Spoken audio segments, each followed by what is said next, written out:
بسم اللہ الرحمن الرحیم۔ اللہ تعالیٰ کی نعمتوں میں سے عظیم الشان نعمت دین اسلام بھی ہے۔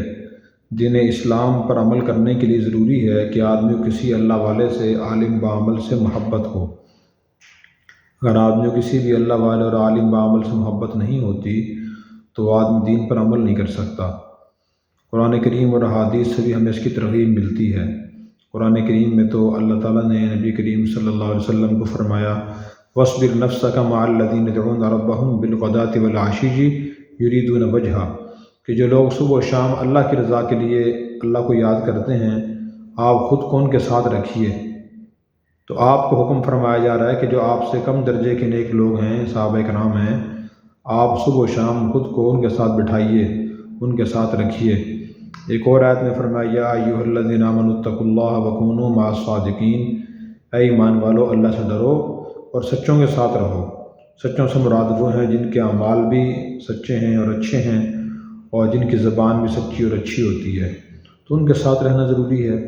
ایک اللہ والے نے اس لیے فرمایا کہ احب الصالحین ولست منہم لعل اللہ یرزقنی صلاحا، میں نیک لوگوں سے محبت کرتا ہوں اگرچہ میں ان میں سے نہیں ہوں، لیکن محبت اس لیے کرتا ہوں شاید کہ اللہ تعالیٰ مجھے بھی نیک بنا دے۔ اور نبی کریم صلی اللہ علیہ وسلم کا ارشاد ہے کن عالما او متعلما او مستمعا او محبا ولا تکن الخامس فتہلک۔ آپ نے فرمایا کہ عالم بنو یا طالب علم بنو یا ان کی بات سننے والے بنو یا ان سے محبت کرنے والے بنو، پانچویں نہ بننا ورنہ ہلاک ہو جاؤ گے۔ اور پانچواں کون سا ہے؟ نفرت کرنے والا۔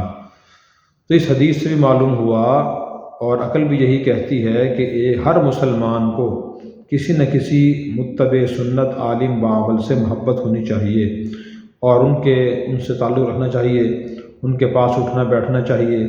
جیسے فیملی ڈاکٹر ہوتا ہے اور گھر کے افراد اسی سے مشورہ کرتے ہیں، اور ایک آدمی اپنے تمام معاملات ایک ڈاکٹر سے پوچھتا ہے کہ اب میری صورتحال یہ ہے، اب میں کیا کروں، کون سی دوائی استعمال کروں، کس چیز سے پرہیز کروں، کیا چیز کھاؤں، کون سی چیز نہ کھاؤں، کن چیزوں سے بچوں۔ اس لیے دین سے استفادہ کرنے کے لیے اسی طرح ہر مسلمان کا کسی عالم بعمل سے جو قابل بھی ہو تعلق ہونا چاہیے، تاکہ وہ دینی معلومات ان سے لیتا رہے اور مشورہ کرتا رہے اور دین کے علم پر عمل کرتا رہے۔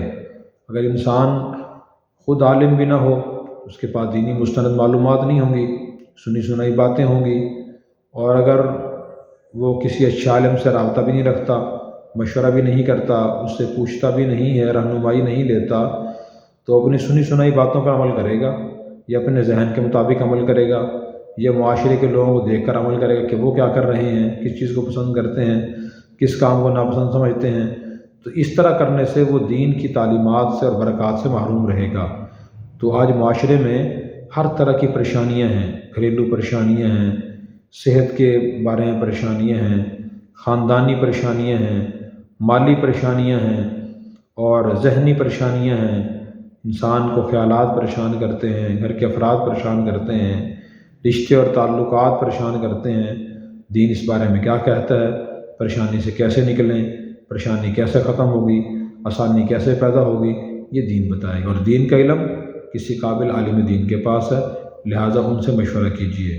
قرآن کریم کی ایک اور آیت میں اللہ نے فرمایا فاسألوا اہل الذکر ان کنتم لا تعلمون، اگر تمہیں خود علم نہ ہو تو اہل علم سے پوچھ لیا کرو۔ پھر سرسری صاحب علم سے پوچھنا کافی نہیں۔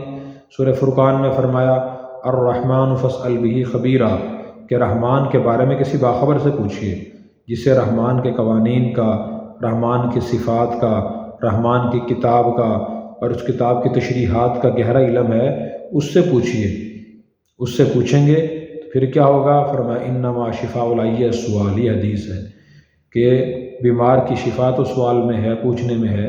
بیمار پوچھے گا، اسے رہنمائی ملے گی، عمل کرے گا تو اللہ تعالیٰ شفا عطا فرما دیں گے۔ اللہ تعالیٰ ہمیں عمل کرنے کی توفیق عطا فرمائے۔